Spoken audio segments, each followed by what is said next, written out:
નમસ્કાર દોસ્તો, વિડીયોમાં ફરી એક વખત તમારું સ્વાગત છે. ગુજરાતની જે ન્યૂઝ ચેનલો છે, જે સોશિયલ મીડિયાની અંદર પોતાની ફરજ ઈમાનદારીથી બજાવે છે, આજે પહેલી વખત એવું ઈમાનદારીથી કામ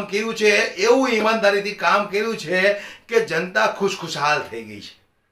જે રીતે રાજકોટની અંદર અગ્નિકાંડ જેવી ઘટના બની ગઈ, ત્યાર પછી નેતાઓ જવાબ દેવામાં ગલ્લા તલ્લાઓ કરતા હતા. ત્યારે પરસોત્તમ રૂપાલાએ પણ નિવેદન આપ્યું, હર્ષભાઈ સંઘવીએ પણ નિવેદન આપ્યું, ભૂપેન્દ્ર પટેલે પણ નિવેદન આપ્યું. પણ એ નિવેદનોની અંદર કેટલું ખોખલાપણું છે એ સમગ્ર ગુજરાતની જનતાને પણ હવે ખબર પડી ગઈ છે. ત્યારે એક પ્રેસ કોન્ફરન્સ રાખવામાં આવી. એ પ્રેસ કોન્ફરન્સની અંદર ભારતીય જનતા પાર્ટીના નેતાઓને, અમુક અધિકારીઓને બોલાવવામાં આવ્યા અને જે ઈમાનદાર સોશિયલ મીડિયાના પત્રકારો છે એમણે પોતપોતાના માયકો એમની સામે મૂકી દીધા.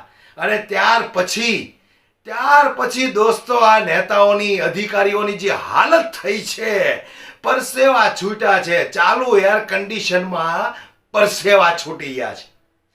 હું આભાર માનું છું આ સોશિયલ મીડિયાના યોદ્ધાઓનો કે જે રીતે તમે સવાલો કર્યા છે અને આ લોકોને પરસેવા વાળ્યા છે. આવી જ રીતે ઈમાનદારીથી જો તમે કામ કરશો તો આ ભ્રષ્ટ અધિકારીઓ જેલના સળિયાની પાછળ હશે. પણ જે રીતે આ પત્રકારોએ આ લોકોને પરસેવો વાળ્યો છે અને ત્યાર પછી ચાલુ પ્રેસ કોન્ફરન્સે આ લોકો કેવા ત્યાંથી ભાગી છૂટ્યા છે. અને એ પણ ભાગતા રામભાઈ મોકરિયા તો કેવા અપશબ્દો બોલ્યા છે, મારાથી બોલાય એમ નથી. તમે સોશિયલ મીડિયામાં એમની ક્લિપ સાંભળી હશે, કેટલો ખરાબ શબ્દ બોલ્યા છે. અહીંયા મારે બતાવવા જેવું નથી મને લાગતું, એટલે મારે બતાવવું નથી. પણ જે રીતે આ અધિકારીઓને, પરસોત્તમ રૂપાલાને, બધાને જે પરસેવો વાળ્યો છે, એ પ્રેસ કોન્ફરન્સની ઉપર દોસ્તો તમે એક નજર તો નાખો. સરકારે આદેશ આપ્યો છે, રાજ્ય સરકારે આદેશ આપ્યો છે રૂપાલા સાહેબ કે તટસ્થ કાર્યવાહી થશે. લોકો પણ મહિલા છે એમાં. તો માત્ર રાજકોટ લોકસભામાં જ ઉજવણી બંધ હોવી જોઈએ, આજુબાજુમાં પણ હોવી જોઈએ. ધ્રોળના માણસો પણ મહિલા છે, ગોલ્ડન ગીર સોમનાથના લોકો મહિલા છે. તો અમે એ જ કહી છીએ, તો તમે ડાયરેક્ટ બીજી વાત કરો, પદાધિકારીઓ વાળો જવાબ આપો. તમે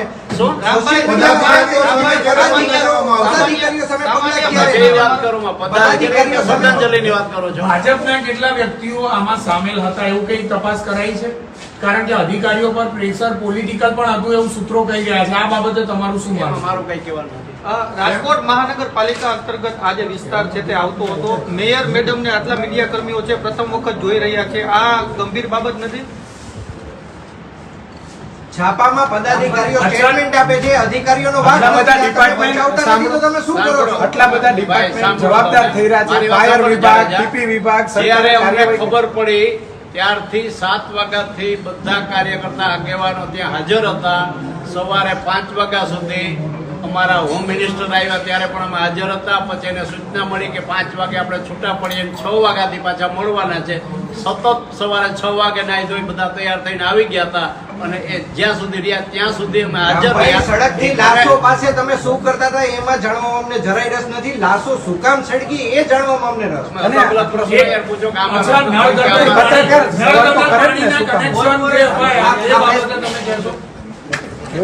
પદાધિકારીઓ સામે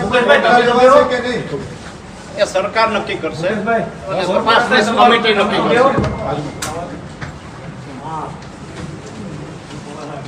નીનાબેન, તમે તો બેસો. અમે નથી મીડિયાની હોય, પ્રેસ જાહેર કરતી હોય WhatsAppમાં, પ્લેટમાં.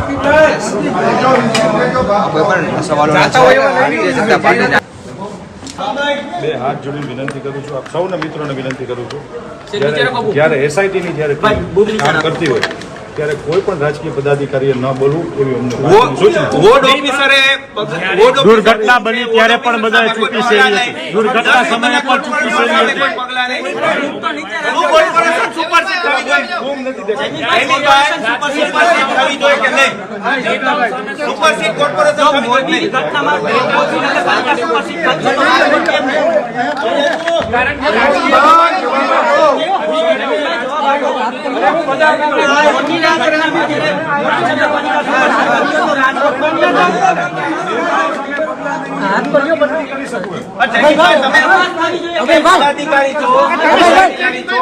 બેસિક રાજીનામું આપશો તમે?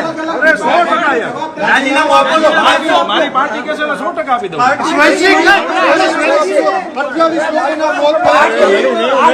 પાર્ટી મહત્વની છે તમારા માટે. પરિવાર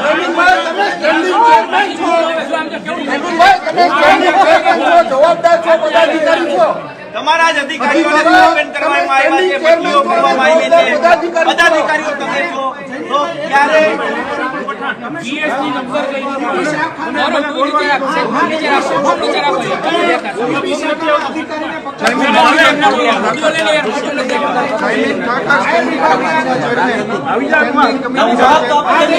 મને બોલવા દો.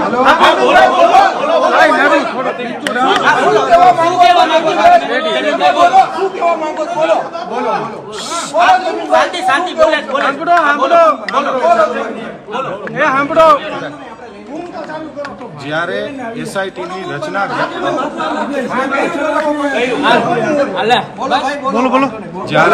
જ્યારે એસઆઈટીની રચના રાજ્ય સરકારે કરી છે, એસઆઈટીની રચનામાં જે કંઈ પણ આવશે એ આપણને સૌને મંજૂર હોવું જોઈએ. એમાં હું પણ મંજૂર છું, માનનીય મેયરશ્રી પણ મંજૂર છે, અને જે 84 અધિકારીમાં જેના નામ આવે 2021ની મેટર છે. હાલમાં વર્તમાનમાં પાર્ટીએ મને સ્ટેન્ડિંગ કમિટીના ચેરમેનની જવાબદારી આપી છે. હું 12 સપ્ટેમ્બર 2023 થી મને પાર્ટીએ ચેરમેન બનાવ્યો છે. મને 7 મહિના પૂરા થયા, 8મો મહિનો ચાલે છે. આ ઘટના ભૂતકાળમાં બનેલી છે. તેમ છતાંય કહું છું કે ક્યાંય મારું નામ આવે તો મારી તૈયારી છે. હું ક્યાં ના પાડું છું? એનો હું ન દઈ શકું જવાબ. કેમ તમારા સમજાવું. મને મારા પ્રશ્નો પૂછો.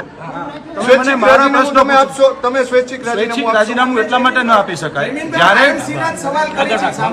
જ્યારે કોઈ દોષી ઠરે, જ્યારે હું દોષી કરું ત્યારે મારી તૈયારી. હું તો એકચ્યુઅલી નીકળતો હતો.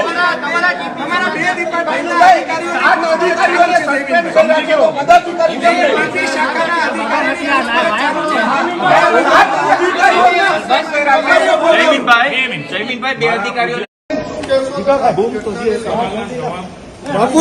પ્રેસ પત્રકારોથી ભાગવાનો સમય. નૈનાબેન, તમે મેયર છો રાજકોટના. પત્રકારના સવાલનો જવાબ ના આપવા પાછળનું કારણ શું? કેમ મૌન? ત્યારે પણ ચૂપ હતા, અત્યારે પણ ચૂપ છો બેન. શા માટે ચૂપ છો? કોઈ પ્રેશર છે તમને? બેન, વાસ્તવમાં નૈનાબેન કેમ ભાગો છો? કેમ કોઈ પ્રશ્નના જવાબ નથી આપતા? નૈનાબેન બેન, કોર્પોરેશનમાં છો તમે, મેયર છો, રાજકોટના પ્રથમ નાગરિક છો. રાજકોટની જનતા આગની અંદર હોમાણી છે, દુઃખ નથી? વ્યવસ્થિત થઈ જાય એમ.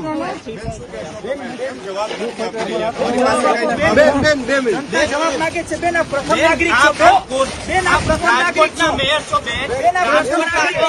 ઘટના બને 30 લોકો જનતા ભૂંજાઈ જાય અને આપ ફોન કરી લ્યો. કેમ ભાગો છો તમે?